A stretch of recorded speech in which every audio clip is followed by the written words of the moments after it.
Hello mga ka-farm lahat, update po tayo ngayon sa vlog 184. At sa mga nag-aabang, isa pong good news dahil meron pong dalawang nag-back out at kaya meron tayong dalawang available na slot. Kaya ano pang hinihintay nyo?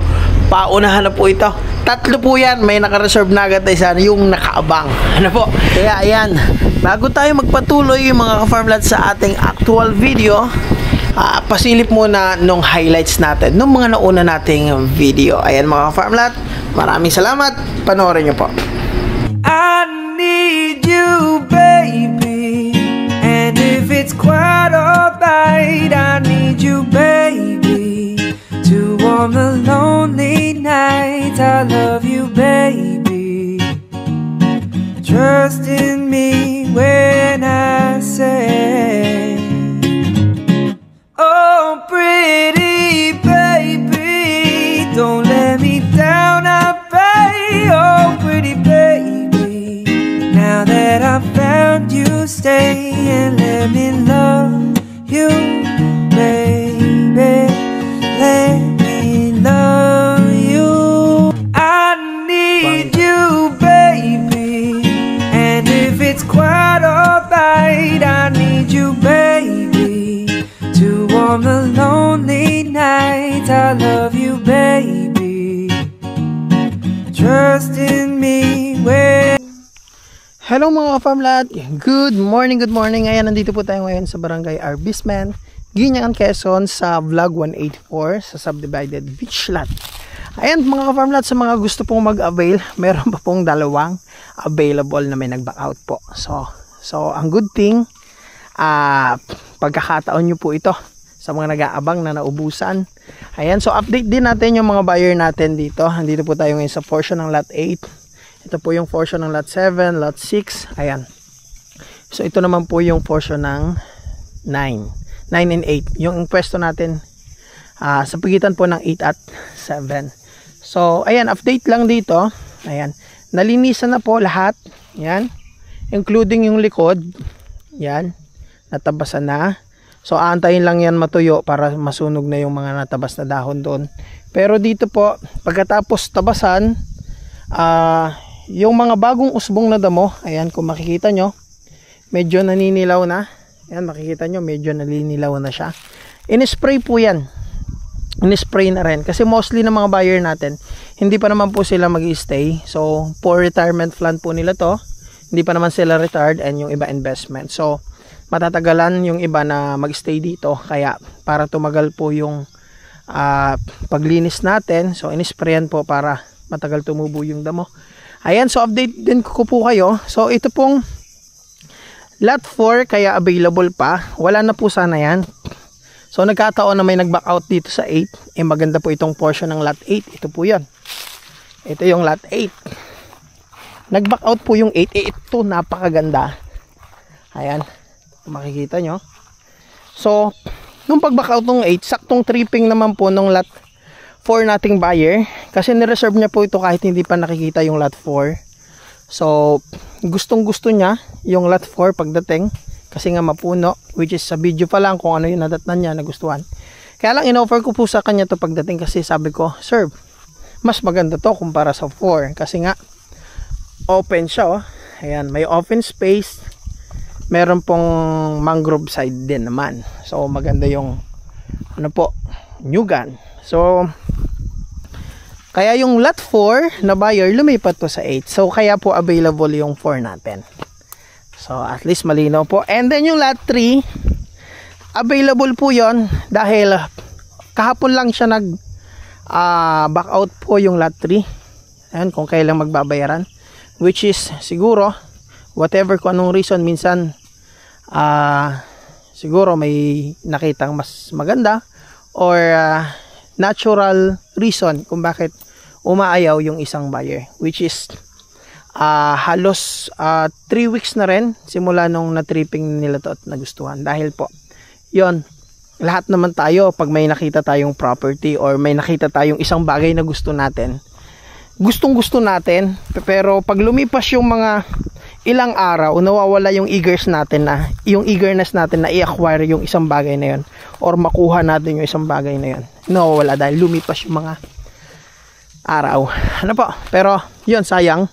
Napakagandang investment sana dito dahil yung mga karatig po dito, dati 1.8 lang per square meter, ngayon 2,000, 2,500 na per square meter ang mga beach lot po dito. And ang good thing po dito, sa price na 2.5 million, meron ka ng 3,200 square meter more or less na lahat ng gastos sagot pa ng seller, including pagta-title sa lahat sa pangalan mo, pati pag-aabyad sagot na ng seller, including yung pagbutas ng road, pagbili ng right of way, paglagay po ng tambak, sagot din po nila. And yun, wala na po kayong kahirap-hirap dito dahil linis na, nilinisan na. No, ipapakita ko po sa inyo yung lot 4 and 3 kung gaano po yung kalinis. And ang good thing po dito mga ka-farm lot, in-apply na rin po ito sa DNR ng lease agreement. Ano po?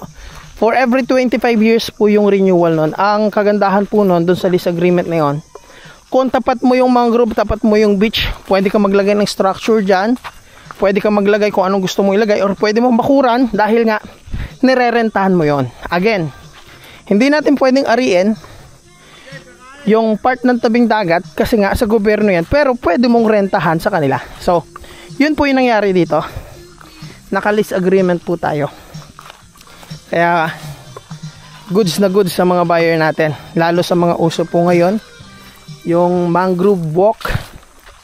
Ayan, so ipapakita ko po sa inyo yung lot 4 natin and lot 3.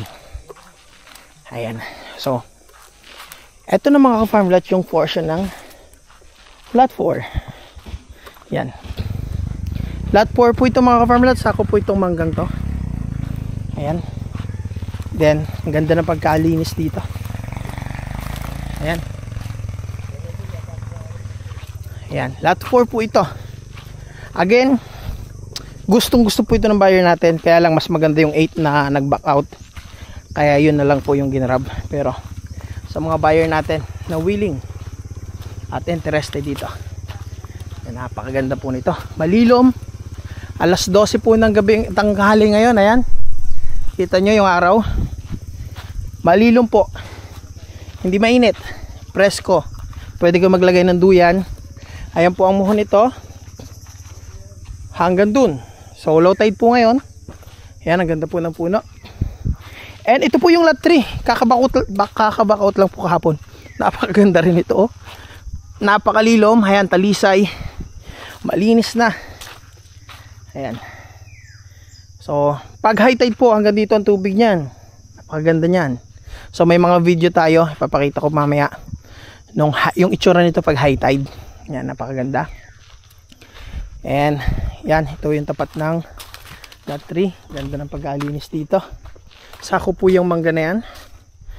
Ayan, ito po yung likuran ng lot 3 and 4. So dyan po magkakaroon ng kalsada. Imagine, gagastusan ng kalsada ng seller, tsaka yung pagtambak dyan sa medyo lubog po dyan. Ayan, sinagot na yung linis, pati titling, commission ng agent, sagot na rin. So wala ka nang gagastusin for 2.5 million. Again, napakagandang investment mga ka-farm lot dahil ang haba ng frontage 28 meters. At imagine mga ka-farm lot, pag natambakan na po yan, may road na po at clean title na to sa pangalan mo, na transfer na, pwede na agad ibenta ng mas mahal. Ito yung kuha ng video natin pag high tide po dito mga ka-farm lot. Kung makikita nyo, ang ganda ng tubig, malinaw at kulay green pag high tide na high tide po. Ayan, so ito yung portion ng lot 4 and lot 3. Ayan, diba? Ang ganda mga farm lot. Masarap po dyan maligo, malilom. Ayan, kitang kita nyo, ang ganda po ng buhangin yan. So itong pwestong to, dito po to sa first title, lot 7. Ayan, ganda dito, lalaki ng mangrove, sarap dito maligo. Ayan, dagat na yan. Ayan, open na. Ayan lang yung ano, malapit lang. Nililinis po tayo dito mga farm lot. Yan sa tabing dagat. Kaso inabot tayo ng ulan. Yun, naligo na rin tayo.